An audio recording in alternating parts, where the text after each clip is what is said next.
Bonjour à tous et bienvenue pour cette nouvelle balade lunaire consacrée au sixième jour de la lunaison, c'est-à-dire en fait 6 jours après la nouvelle lune. On n'est plus très loin du premier quartier de lune. Encore un petit peu de patience, dans les prochaines semaines on y arrivera. Alors, comme d'habitude, je vais commencer par quelques bases lunaires, on va dire, quelques bases d'informations. Et aujourd'hui, je vais vous parler un petit peu de l'histoire de l'observation de la Lune.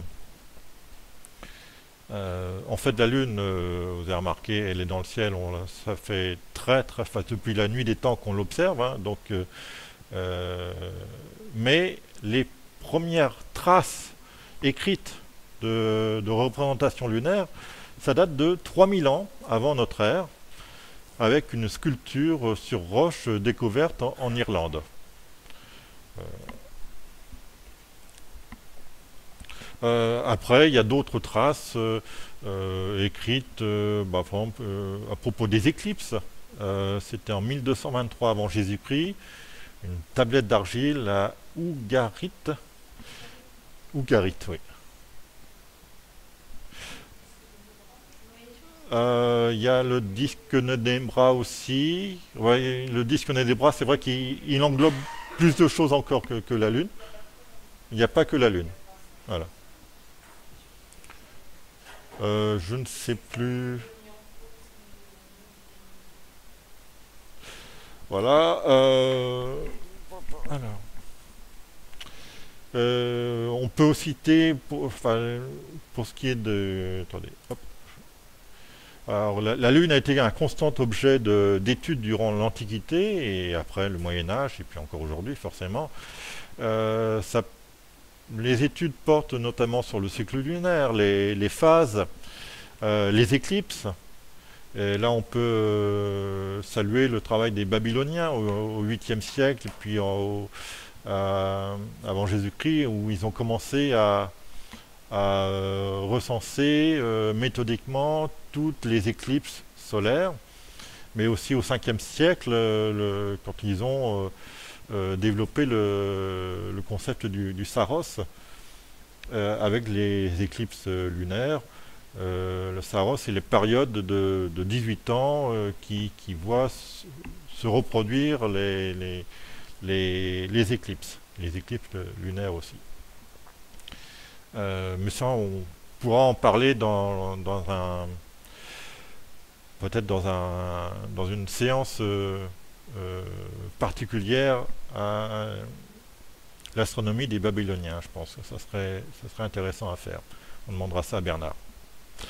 Euh, D'autres peuples aussi ont étudié la Lune, hein. Les Chinois ne sont pas en reste sur tout ça. Il y a Archimède qui a aussi créé un planétarium calculant les mouvements de la Lune, montrant un petit peu les mouvements de la Lune. Euh, et puis, pour ce qui est des caractéristiques physiques de la Lune, on peut noter aussi le travail d'Anaxagone. Anaxagore, je ne sais plus. Anaxagore, voilà, au 5e siècle avant JC, où il a imaginé qu'en fait, que ce soit la Lune et le Soleil, ce sont deux sphères rocheuses. Bon, pour le Soleil, c'est un petit peu trompé, mais pour la Lune, c'est quand même ça. Il pensait que la Lune réfléchissait la lumière du Soleil. On était plutôt dans le vrai. Euh, on peut aussi, il y a Démocrite qui lui pensait que à la surface de la Lune, il y avait des montagnes et des vallées. Et puis est arrivé Aristote qui a un petit peu balayé tout ça avec une conception. Bon, je ne vais pas rentrer dans les détails, mais Aristote pensait que la Lune, c'était un peu la frontière entre l'éther, les étoiles, et puis la terre, l'eau, le feu et l'air, et que la Lune, c'était juste une sphère lisse, et une sphère lisse et inaltérable. Il était très très loin de la vérité. Malheureusement, c'est plutôt la vision d'Aristote qui a perduré pendant longtemps. Pour ce qui est des dimensions et des distances, on louera aussi le travail d'Aristarque de Samos qui a mesuré un petit peu la taille et la distance. Hipparque aussi, qui a amélioré les résultats. Et puis, je crois, j'ai pas marqué, j'ai oublié de marquer, mais il me semble que c'est Ératosthène aussi qui a fini de bien calculer les choses. Et leurs résultats sont assez proches, voire même très proches des résultats réels d'observation.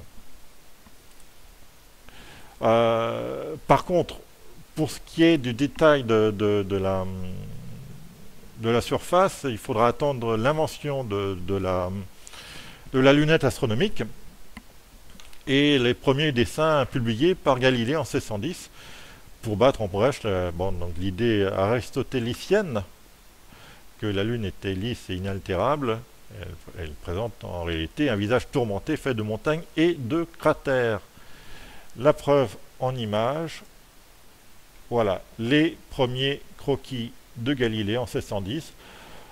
Bon, c'est des croquis un peu sommaires, hein, mais qui verront d'autres suivre, et puis d'autres astronomes suivre aussi, puis améliorer les dessins. Mais voilà, c'est la première représentation de cratères à la surface lunaire.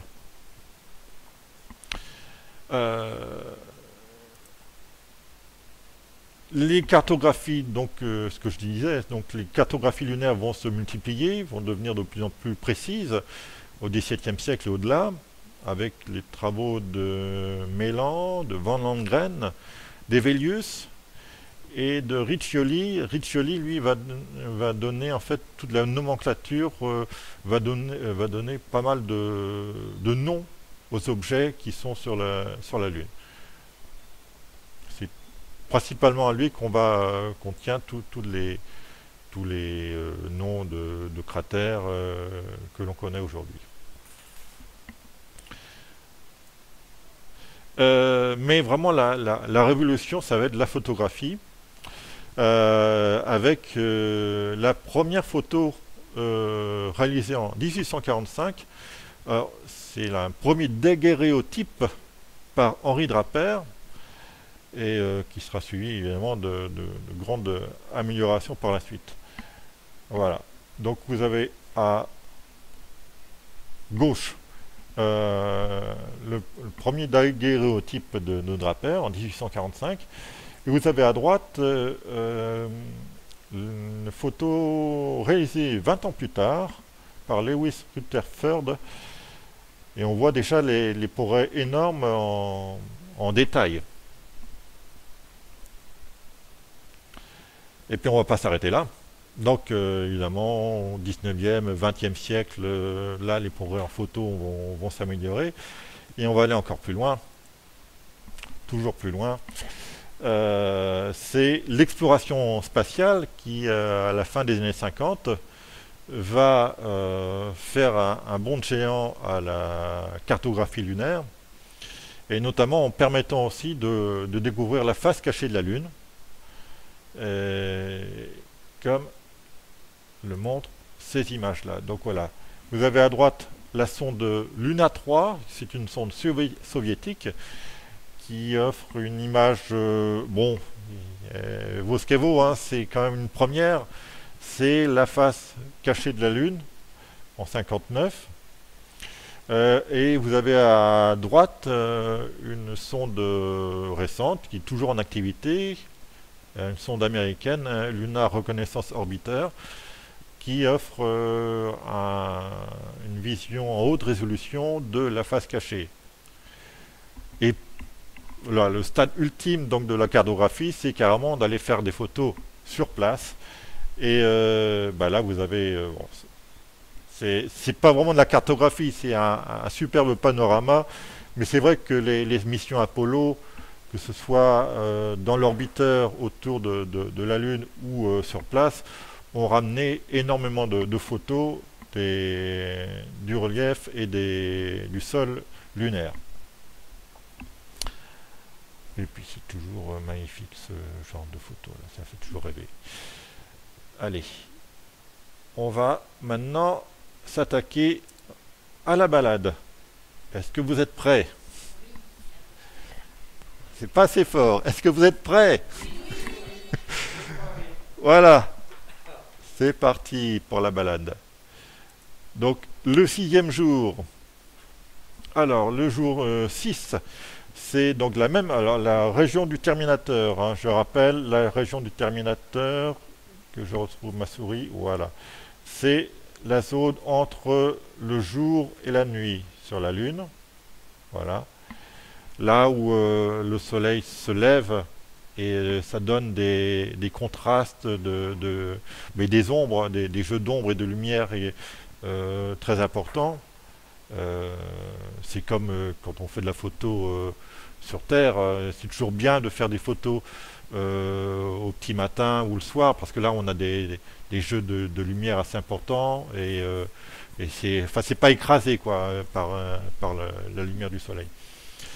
Et donc la région du Terminateur sera visible alors au jour 6, donc après la nouvelle lune, mais aussi cette même région, vous pourrez aussi la voir 5 jours après la pleine lune.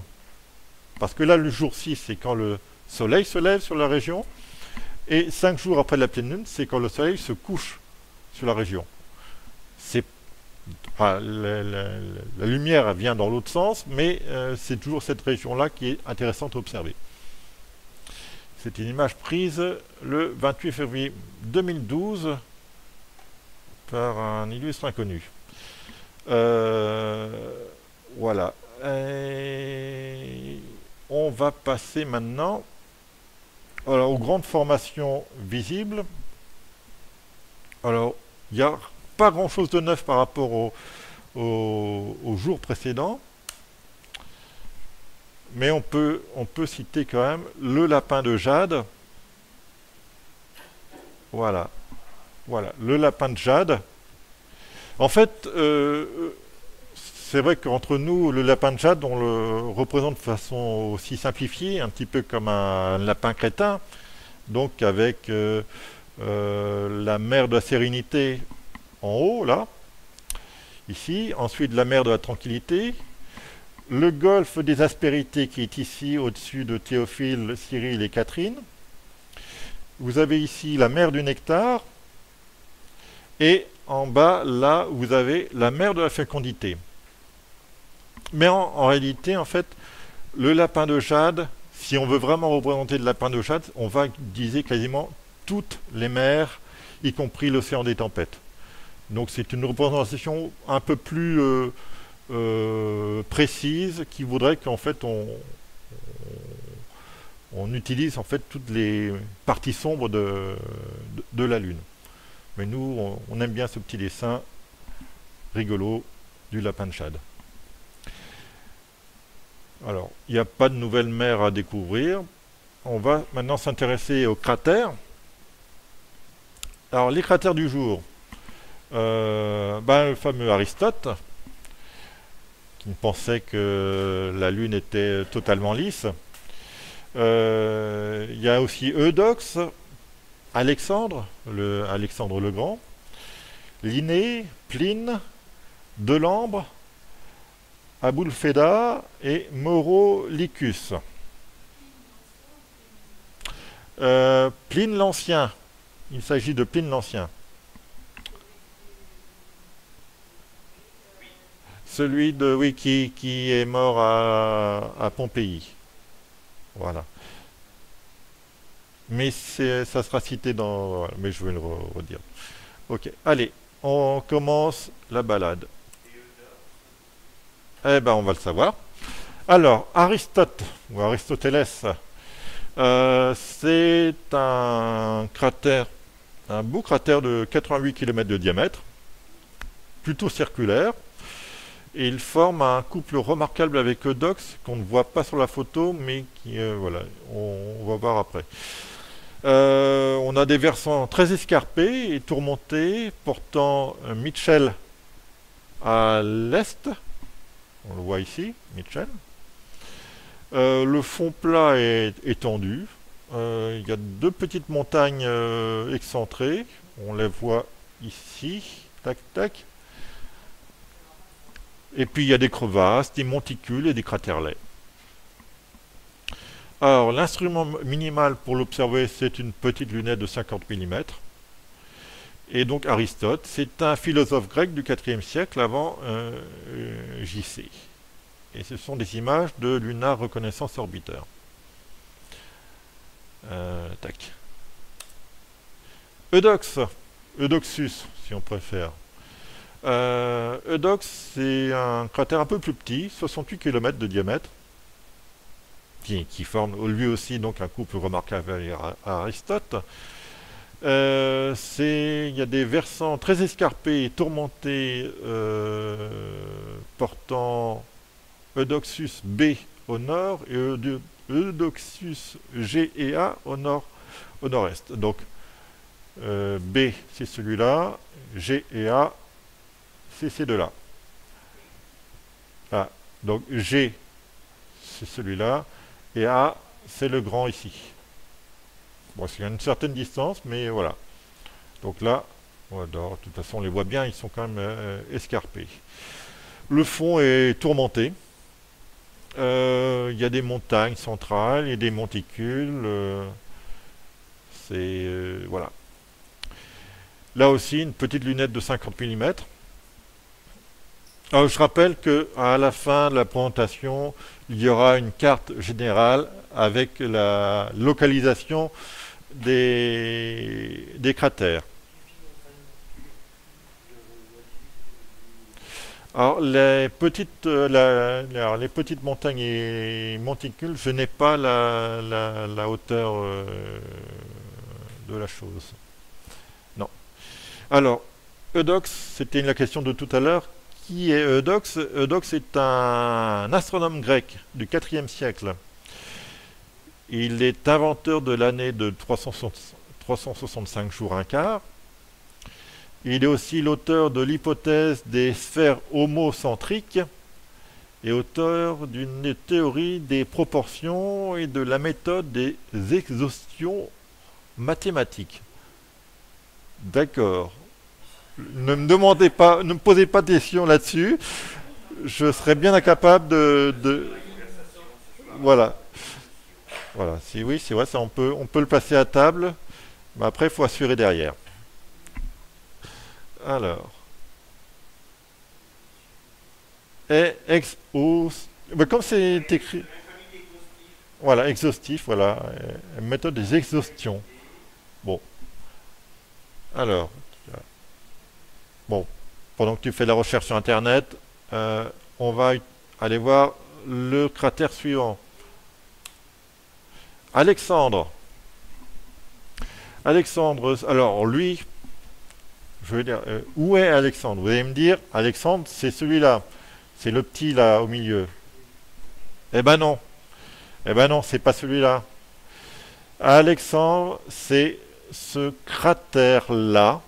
Parce que là, c'est un cratère. C'est en fait une formation complètement délabrée, de forme triangulaire.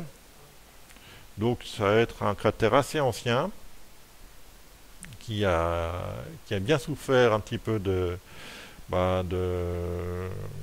des autres impacts et puis peut-être aussi du volcanisme alentour qui l'a un petit peu comblé.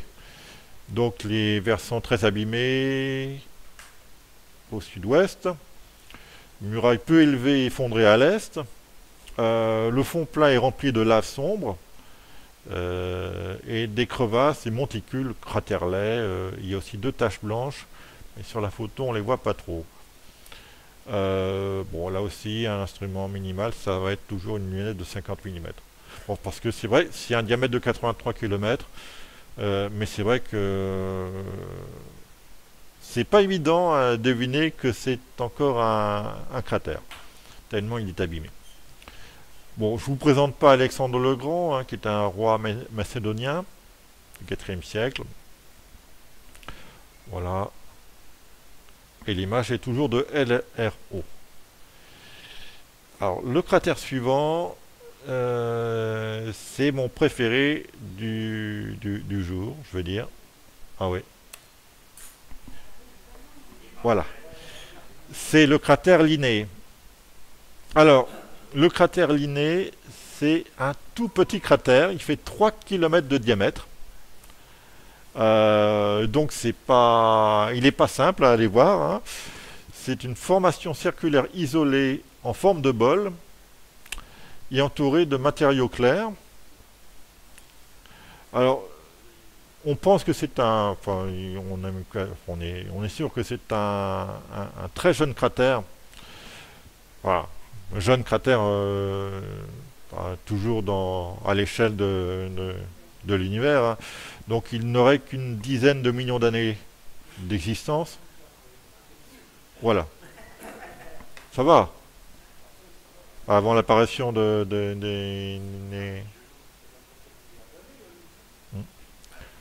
voilà.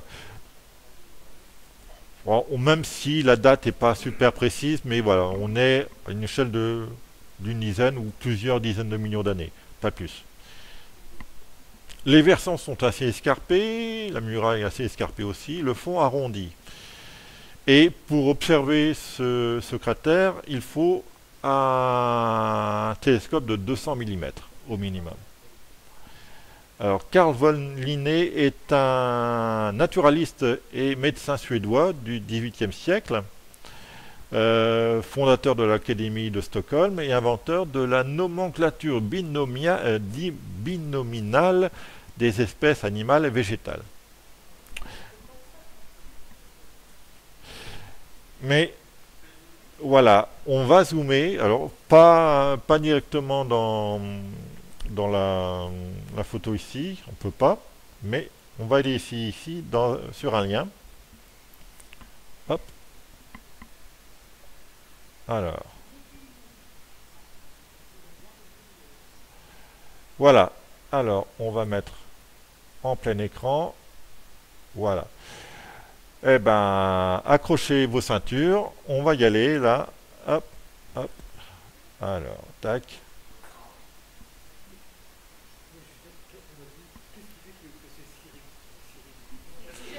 Voilà, il est aussi régulier.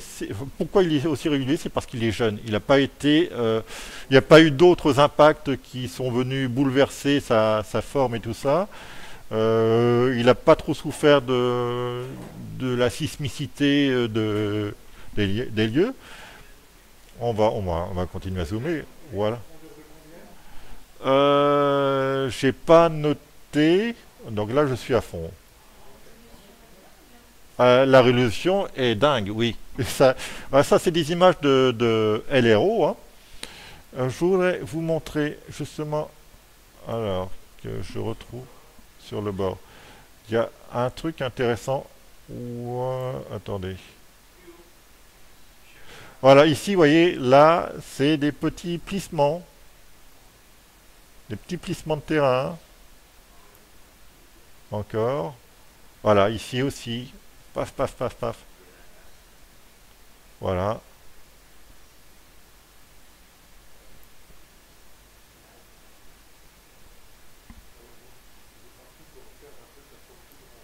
Il est parti, oui.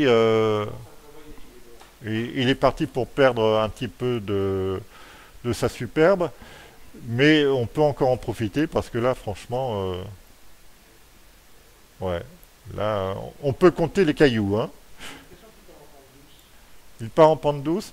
En fait, le truc, c'est que sa forme, c'est pas un bol régulier. C'est-à-dire qu'en fait, c'est un bol, sauf que le fond, il est, en fait, c'est un peu comme un bol, mais Version extérieure. C'est-à-dire que le fond, il est plat. Voilà. C'est un peu comme une assiette à soupe, oui. Voilà. Si on regarde, hop là, voilà. On voit ici, là, que il y a un petit rond là qui est un petit peu plat, quoi. Voilà. Et avec ces images-là, si vous allez sur le site de la mission LRO, ou même de la NASA, et ils proposent aussi des visions en 3D du cratère. Voilà, des représentations en 3D et ils sont assez spectaculaires. Voilà. Mais c'est voilà, quand je suis tombé sur cette image-là, c'est c'est fascinant. Ah, c'est précis, oui. Et on voit bien en fait là aussi tous les un petit peu les striures là aussi, voilà, d'éjecta, ouais, ouais. Ah, puis là on voit encore quelques vagues ici. Tac, voilà. C'est c'est vraiment un modèle parfait de cratère d'impact. Alors, on va revenir maintenant à comment on fait pour quitter ça. Euh, ah, F11, oui. Voilà. Et alors, attendez. Voilà ma souris. Tac. Non. Alors, bah attends, je vais fermer ça. Peut-être que ça va marcher, tout simplement. Voilà, ça marche. Donc, bye bye Linné, et on va aller voir Pline. Plinius. Pline, donc c'est un cratère. Alors, c'est bien celui-là, hein, voilà. Pline, c'est un cratère de 43 km. Et là, j'ai la hauteur. Il fait 2300 mètres de hauteur entre le fond et le haut des versants. C'est une formation circulaire isolée. Les versants au nord sont escarpés, portant là, une faille. Ah oui, oui, on voit celle-là ou celle-là. Ah, c'est Rimae Plinius au nord. Et les murailles sont en gradin, effondrées aussi. Un petit peu, ouais, on voit un petit peu en gradin ici. Voilà aussi, d'ailleurs. Le fond est assez plat. Il y a une montagne centrale avec un éboulis au nord. Il y a quelques monticules et des craterlets, dont deux gros. J'en vois un là. C'est peut-être un aussi, là, je sais pas trop, ouais. Pour l'observer, là, on revient à quelque chose de plus accessible. C'est une lunette de 50 mm. Et donc, il s'agit bien de Pline l'Ancien, qui est un naturaliste et écrivain romain du 1er siècle. Il est connu pour son encyclopédie en 37 livres nommée Histoire naturelle. Et il est mort lors d'une éruption du Vésuve. Voilà. Image LRO. Et j'ai une autre image à vous proposer de Pline. Voilà. Ça, c'est une image prise de la mission Apollo 17. Ouais, j'aime bien ces images un petit peu rasantes et qui donnent vraiment voilà, l'idée de ce que ça peut être. Alors, là, évidemment, là, c'est vu de l'orbiteur, mais euh, quand on est au Terminateur, il y a ces jeux d'ombre et de lumière. Et là, on a un bel exemple de jeu d'ombre et de lumière et qui est très intéressant à observer. 2300 mètres, ouais, c'est ça, oui. Donc, 2,3 km.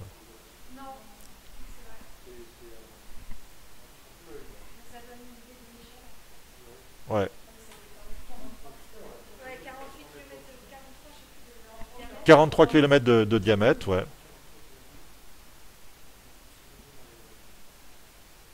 Ouais.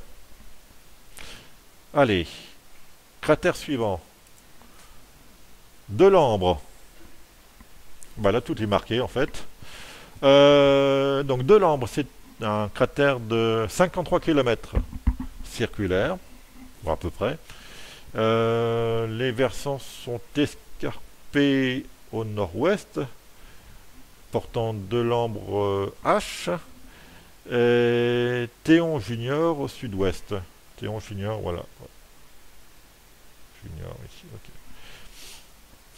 Alors, la muraille est élevée en gradin portant Delambre D au nord. Alors, Delambre D, voilà, il est là. Et le fond est tourmenté. Il y a une montagne centrale avec des monticules et des crevasses et cratérlets. Là aussi, lunettes de 50 mm. Et Jean-Baptiste Delambre est un astronome français du XVIIIe siècle, collaborateur de Pierre Méchain. Pierre Méchain, que l'on connaît, qui lui aussi a été le collaborateur de Charles Messier et qui a beaucoup œuvré au catalogue Messier.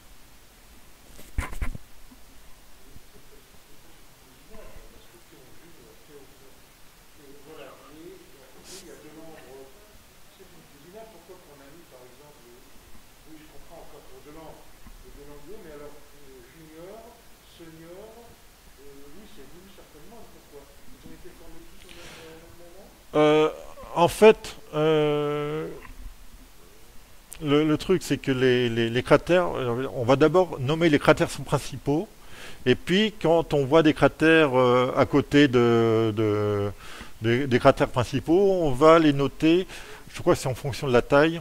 Donc, doit y avoir, là par exemple, un Théon Senior, et un cratère, le plus gros cratère à côté de Théon Senior, on va l'appeler Senior A. Puis B, C, D, etc. Voilà. Parce on va pas trouver des noms particuliers à tous les cratères. Et il y en a quand même certainement plusieurs millions, hein, si on compte les tout petits cratères de quelques centimètres. Donc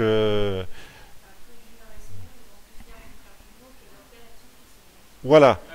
C'est vrai que là, Théon Junior, oui, ils se ressemblent tellement que bon, voilà. On a décidé de les appeler comme ça, Junior et Senior. Bon,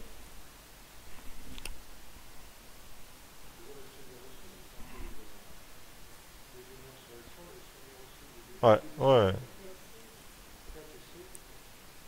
Mm.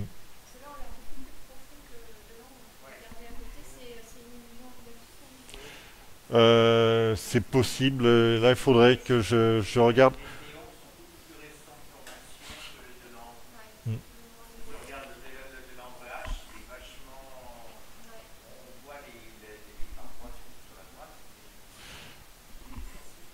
Voilà, ouais, ouais.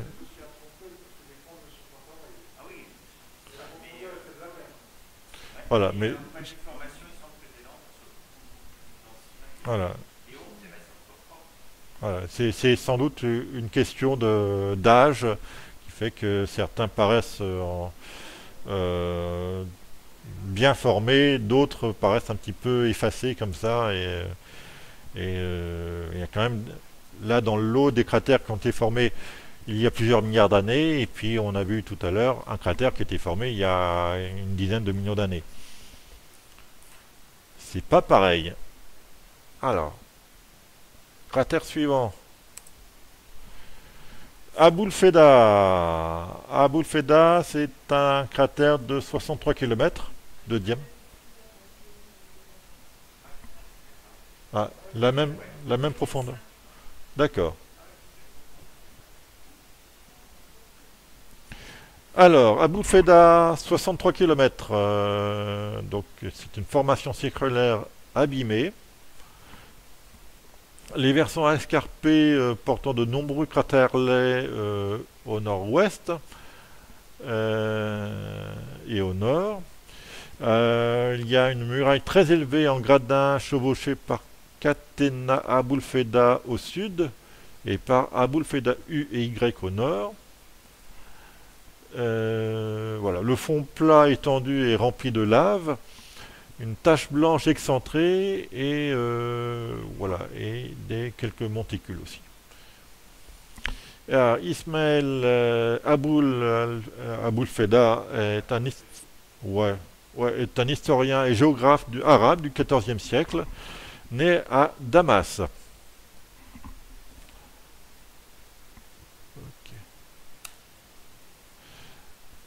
Et puis on va terminer avec Mauro Licus. C'est alors Mauro Licus, c'est celui-là, oui. Ok. C'est une formation circulaire aussi, et formant un couple intéressant avec Barocius. Alors, versant très escarpé, surtout à l'est. Barocius au sud. Donc des montagnes, des murailles très élevées, des fonds plats, un fond plat avec de nombreux cratères. Euh, voilà. Donc ça, on peut pas dire qu'il soit super récent, hein, avec tous les impacts qu'il y a. Tac. Et pour l'observer, il suffit d'avoir une paire de jumelles. Voilà. Ah tiens, c'est vrai, j'ai oublié de mettre la taille, le diamètre de Maurolicus. Ok. Alors, Francesco Maurolico est un savant italien du XVIe siècle, auteur d'une Cosmographia en 1543 et la théorie du fonctionnement de l'œil, auteur du traité sur les coniques en 1533. Les coniques. Ah non, non, c'est pas les coliques, c'est les coniques. Voilà. 114 km de diamètre, ouais. 4,7 km de profondeur. Ok. Oui, oui, oui, tout à fait. C'est pas le Linné de 3 km là, c'est une autre dimension.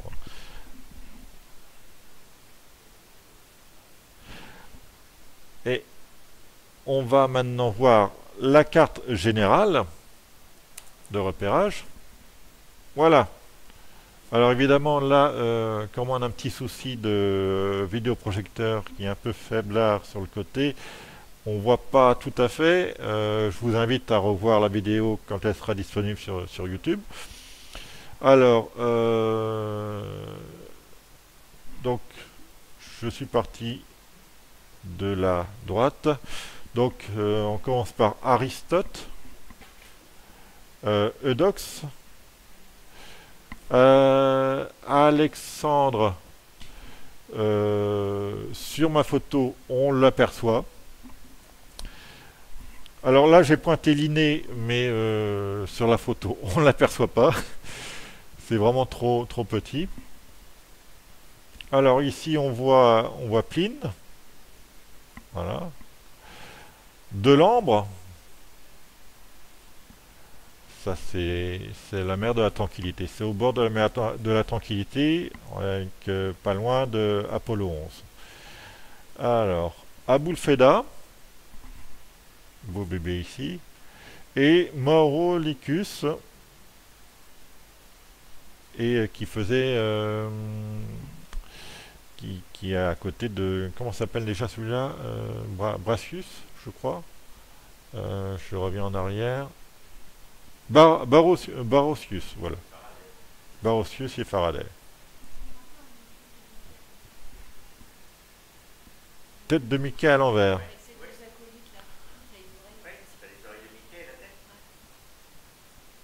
Ah oui, Barocius.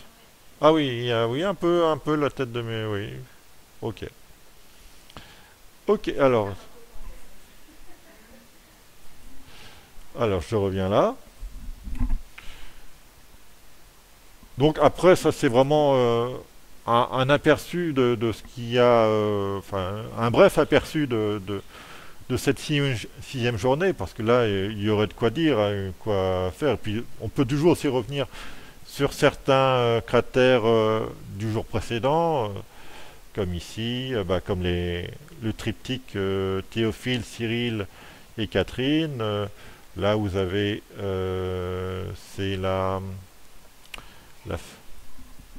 Oui, une question?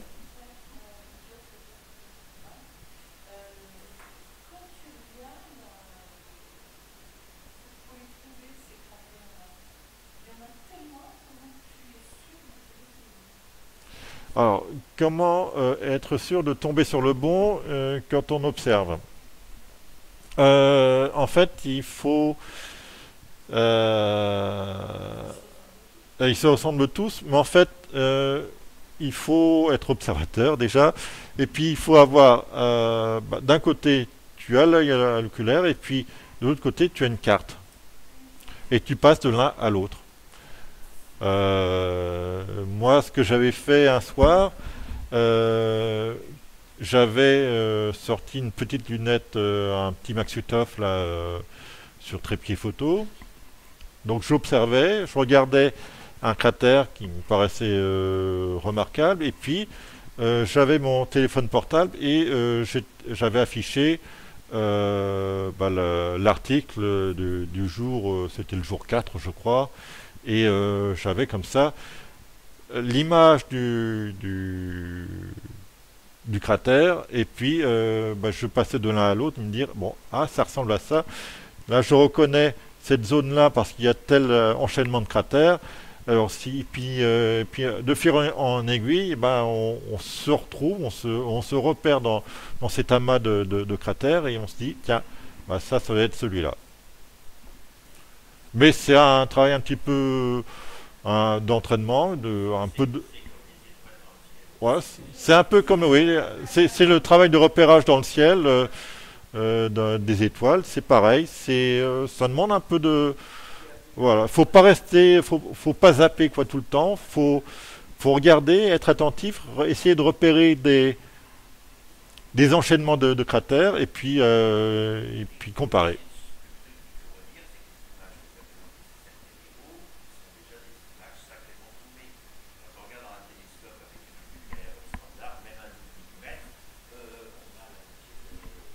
Voilà.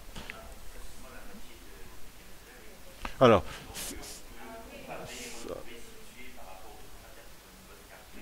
c'est vrai que bon, là, je présente, quand je fais la présentation des cratères, c'est des cratères, enfin, c'est des photos haute résolution d'une sonde qui orbite autour de la Lune. C'est pas, c'est une autre qualité que de ce qu'on peut voir dans une petite lunette chez nous, quoi. Et c'est pour ça que j'aime bien cette idée aussi de mettre à la fin une photo réalisée par nous ou par un amateur, une photo d'ensemble qui permette comme ça de mettre un- une localisation de ces objets. Voilà. Alors pour l'observer les prochaines semaines et prochains mois, il faut que la météo soit là. Mais voilà, pour observer le sixième jour de la lunaison, donc rendez-vous le 13 septembre, c'est un peu passé, tiens, je l'ai laissé. Euh, oui, tiens, j'ai pas fait gaffe. Le 26 septembre, c'est encore bon. Ouais, c'est encore bon. Ouais. Voilà, en inversé. Alors, les heures sont un petit peu à titre indicatif parce que euh, ça indique voilà, qu'on est, par exemple ici, le 12 octobre à 13h05. Bon, à 13h05, je suis pas sûr que vous la voyez, hein, parce que la Lune ne sera pas encore levée. Mais ça correspond pile poil voilà, c'est l'âge pile poil de la Lune. C'est-à-dire que de l'autre côté de la Terre, ceux qui pourront la voir là en pleine nuit, ça sera pile poil 6 jours après la nouvelle Lune. Euh, mais bon, ça peut vous permettre de l'observer la veille ou le lendemain, mais en sachant qu'elle aura quelques heures avant ou quelques heures après, quoi. Oui, on peut voir la Lune en plein jour, si elle est levée. Si elle n'est pas levée, oui, bien sûr. On peut tout à fait observer les cratères en plein jour. Ça manque un peu de contraste, mais voilà. C'est un peu comme observer Vénus. C'est intéressant de l'observer quand il fait encore un peu jour, hein, juste au crépuscule, un peu jour, parce que là, la lumière ambiante atténue un peu la luminosité de Vénus.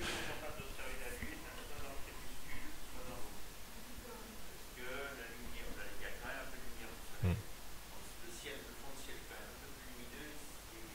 Voilà, ça arrache un peu moins les yeux qu'on se prend. Là, en plus, on s'approche, petit à petit, on s'approche de la pleine lune. Donc, il y a de plus en plus de lumière qui est collectée par les télescopes. Et donc, si vous l'observez en pleine nuit, vous allez en prendre plein les yeux, à moins d'utiliser évidemment des filtres. Ça, c'est ce qui est recommandé, hein. Plus vous avez un gros télescope, plus il est recommandé d'utiliser des filtres pour atténuer un petit peu la luminosité. Et puis voilà quoi. Ouais, voilà tout ce que je voulais dire. Alors, les ressources. Pour réaliser cette nouvelle balade, j'ai utilisé À l'affût des étoiles de Pierre Bourges, Jean Lacroix et Nicolas Dupont-Bloch, et particulièrement le chapitre La Lune au jour le jour, qui me donne une liste de cratères à observer, de régions à observer. Une liste que j'agrémente aussi avec le logiciel Atlas virtuel de la Lune, Virtual Moon, de Patrick Chevalet, qui est un must en matière de logiciel. Il n'y a pas d'équivalent, en fait, je pense. Et en fait, toutes les informations que je donne sur les cratères, par exemple, sont tirées du logiciel. Et puis bon, pour ce qui est des photos, ben, j'utilise Wikipédia et Wikimedia Commons qui permettent de récupérer toutes les photos, notamment les photos en domaine public publiées par la NASA. Voilà. Tac. Alors, je vais quand même ouvrir euh, Atlas virtuel de la Lune. Alors, si vous faites une recherche, des fois vous allez tomber, ça sera peut-être plus simple de chercher Virtual Moon, le nom anglais de l'Atlas. Évidemment, il s'ouvre sur l'autre écran. Je vais le repasser de l'autre côté. Voilà. Alors, Terminator, éphéméride. Nouvelle lune, voilà. Je mets 1, 2, 3, 4, 5 et 6. Voilà, sixième jour. Et là aussi, on peut zoomer et s'intéresser au Terminateur. Tiens, Abul Feda est là.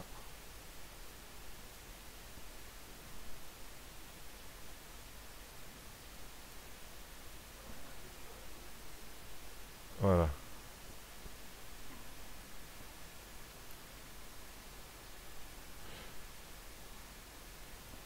Donc, je vais descendre encore. On va aller voir un petit peu l'autre, là.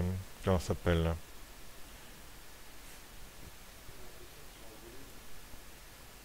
Ah, Maurolicus. Alors oui, la photo de 2012, j'ai tapé en fait le jour de 2012, 28 février 2012. En fait, la Lune est âgée de 6 jours et 6,90. Donc on n'est pas loin du septième jour. Donc c'est pour ça que sur ma photo, Maurolicus est en entier, alors qu'ici, le jour se lève en fait sur le cratère. Et si on clique sur Maurolicus, on va avoir dans l'onglet information, voilà, un certain nombre de détails. Voilà, 4700 mètres de hauteur, 114 km de diamètre. Voilà, avec la description. C'est une formation exceptionnelle à observer 6 jours après la nouvelle lune, avec une paire de jumelles. Et l'origine du nom, voilà, né à Messine, tout ça. Auteur du nom Riccioli, donc ce que je disais tout à l'heure, Riccioli, c'est celui qui a, c'est le principal contributeur des noms donnés aux cratères et aux formations géologiques sur la Lune. Et voilà, c'est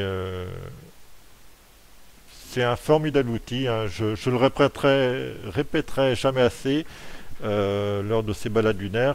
L'Atlas virtuel de la Lune est un formidable outil pédagogique pour apprendre à se repérer un peu sur la Lune et à identifier tous les reliefs visibles à un moment donné. Voilà. Pardon?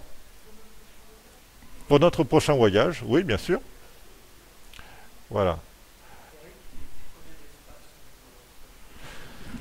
Alors, il faut combien d'espace pour stocker Virtual Moon? Ça dépend. Ça dépend parce qu'en fait, soit tu installes la version de base, soit tu installes la version enrichie avec toutes les cartographies.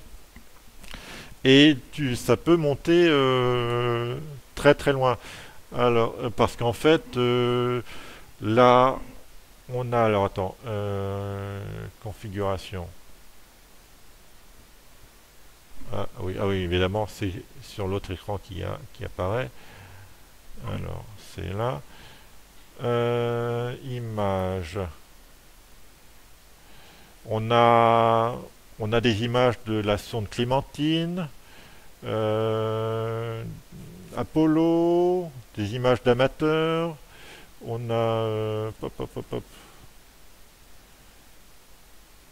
ça c'est des images, mais c'est plutôt les textures. Voilà. On a les images LRO. On a, bon, Clémentine, ça j'ai déjà dit.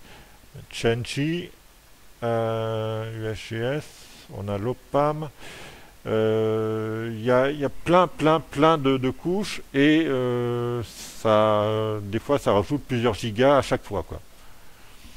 Ouais. C'est-à-dire que tu peux te contenter de la version simple, mais si tu prends tout, là c'est plusieurs dizaines de gigas de place qu'il faut pour. Ou alors un disque dur externe aussi, peut-être, ça peut être pas mal. C'est un logiciel qui fonctionne sous Windows, mais là je suis sous Linux avec un émulateur, ça fonctionne aussi. Donc là, comme on le voit là. Ok. Non, je sais pas. Ah, aide, voilà. Composant en option. Est-ce que j'ai la liste? Non. Quitter. Aide. Il n'y a pas propos. Ah voilà. Là vous avez l'adresse aussi. API. Alors www.ap-i.net/avl. Voilà.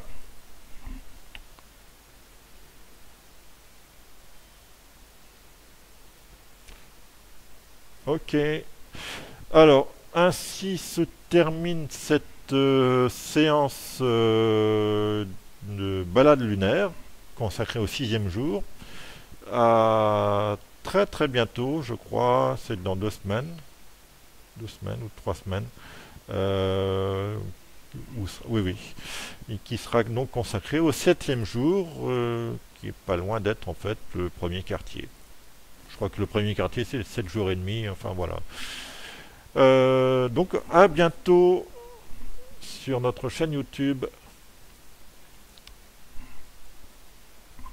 Ah oui, n'oubliez pas de liker aussi les pouces bleus. C'est notre trésorière qui me fait des grands gestes qu'il faut que rappeler ça. Donc, n'hésitez pas à soutenir notre travail. Merci, à bientôt.